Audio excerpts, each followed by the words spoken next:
Mas ao vivo aqui no Canelada, a informação: Kleber Xavier não é mais técnico do Santos Futebol Clube, então confirmada a saída de Kleber Xavier. E vou querer saber do Bruno e do Flávio, hein? Porque assim, o Kleber, ele começa a trabalhar com o Tite em 2006 ou foi 2007? 2007, né? 2001.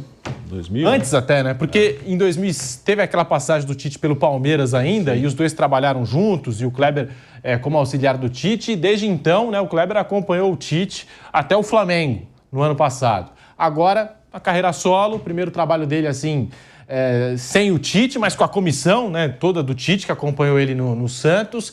Mas deve ter eu acredito que tem uma diferença, né? Você ser auxiliar, você tem uma experiência, tem uma bagagem, deve ter vivenciado vitórias, derrotas, títulos, mas você vivenciou tudo isso como auxiliar.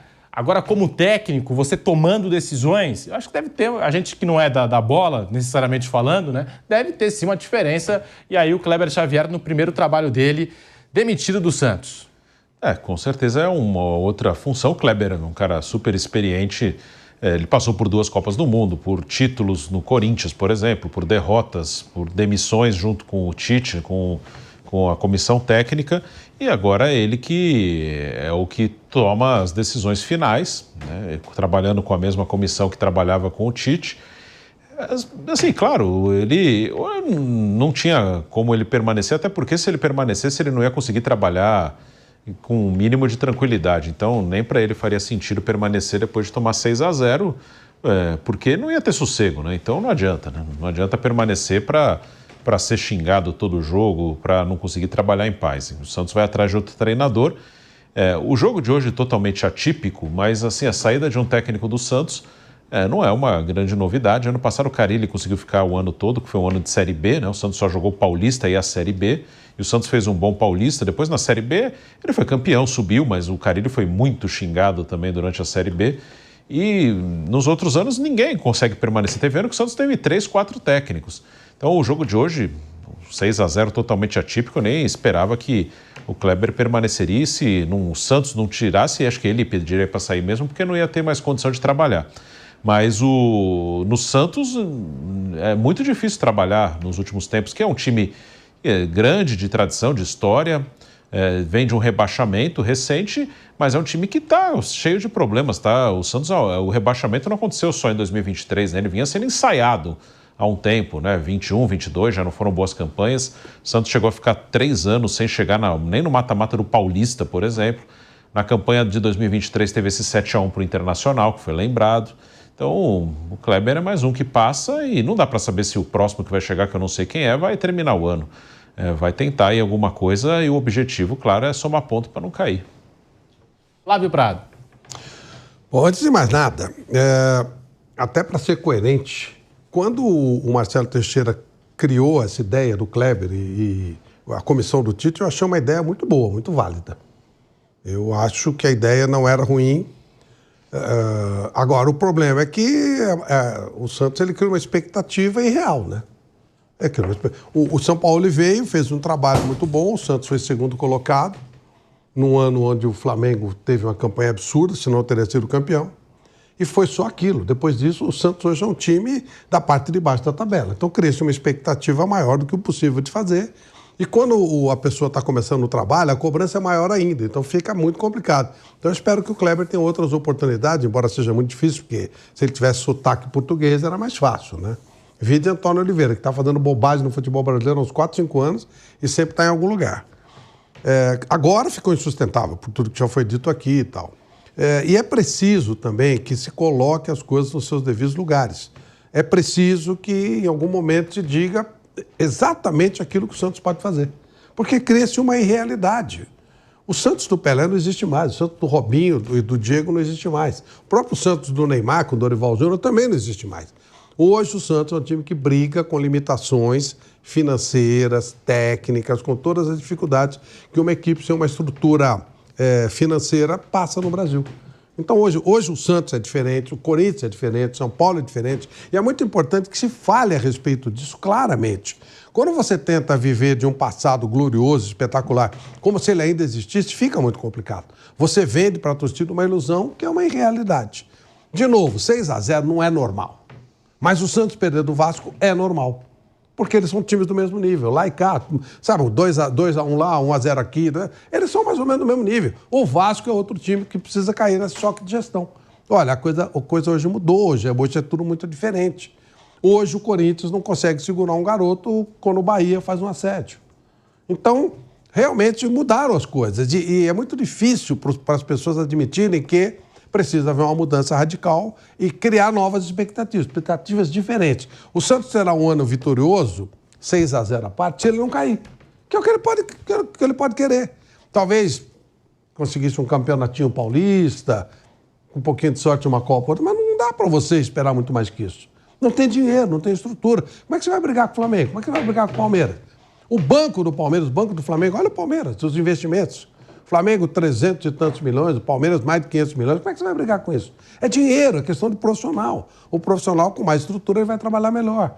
O Santos vive brigando com o transfer ban e tal. Não tem jeito. E o Corinthians é a mesma coisa. E o São Paulo é a mesma coisa.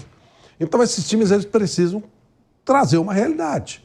E não ficar dando bola para esses bandos aí. Essas torcidas, elas só pensam neles. Eles estão preocupados em vender mais camisa dele. É um bando que só está pensando na própria história dele. Então, quando o time perde, eles vendem menos coisas. Então, esses caras têm que ser tratados de estilo Leila, sabe? Manda para a polícia, cerca os caras. Não são esses caras. São uns 45 mil, 50 mil pessoas que foram hoje lá no estádio, na expectativa de ver um jogo. Mas tem que saber que perder de 6-0 não é normal, mas também o Santos não é mais o que foi. É lutar, é tentar um jogo bom, outro jogo ruim, uma zebra de ganhar do Cruzeiro lá fora, aí acontece esse tipo de coisa aqui.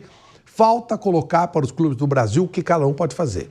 Quando você foge da sua realidade, quando você cria uma expectativa de que a vinda do Neymar, em final de carreira, pudesse fazer o Santos voltar a ser vitorioso, grandão, fica muito difícil, não dá. Hoje a realidade do Santos é outra. Enquanto isso não for feito, nós vamos ter esse tipo de situação, né? E briga, não sei o quê, entra para cá, vira para lá e tal.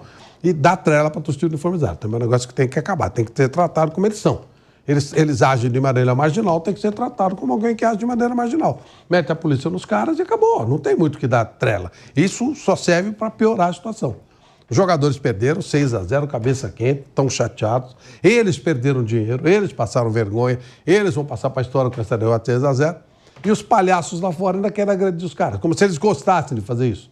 Não tem o menor sentido esse tipo de coisa. Tem que acabar, essa porcaria tem que acabar no futebol brasileiro. Esses bandos uniformizados têm que ser afastados rapidamente do nosso futebol. O Brazão tá falando, hein? Levou 6 gols hoje, o Brazão tá falando. Brazão ao vivo aqui, goleiro do Santos, no Canelada. Na história do Santos, a gente tem que ter vergonha na cara, tem que trabalhar, tem que escutar o que tem que escutar e voltar a somar pontos no próximo jogo. Infelizmente é uma mancha que fica para o clube, que fica para as nossas carreiras também, porque a gente é o maior culpado disso. Mas vocês conseguem diagnosticar e entender os motivos que levaram a essa goleada por 6-0? Cara, não, tudo, literalmente tudo, faltou tudo para nós.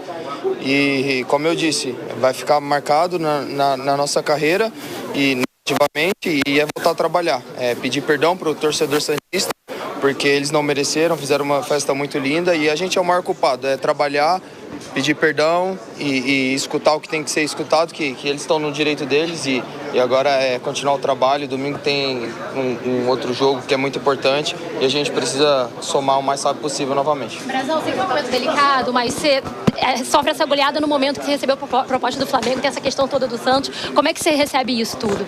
Cara, eu recebi a proposta, deixei com o clube tomou a direção que achou melhor, eu estou feliz aqui e eu quero voltar a trazer alegria para o torcedor santista. Estou com o clube até o final e seguir trabalhando e novamente pedir perdão para o torcedor santista e voltar a trabalhar e voltar a somar pontos o mais rápido possível. Brasil, por favor, leva essa zagueira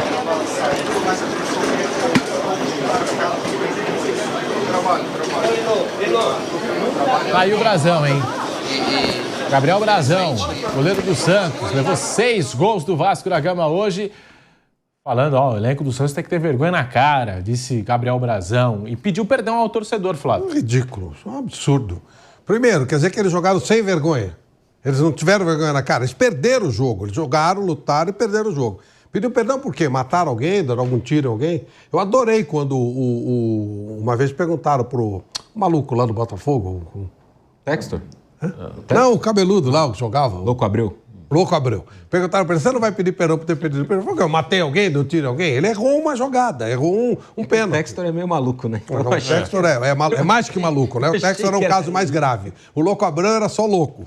Eu não gosto dessas coisas de perdão, de não sei o quê, vergonha na cara. Então, quer dizer, você está confessando que não teve vergonha na cara? Quando teve vergonha na cara, faltou bola.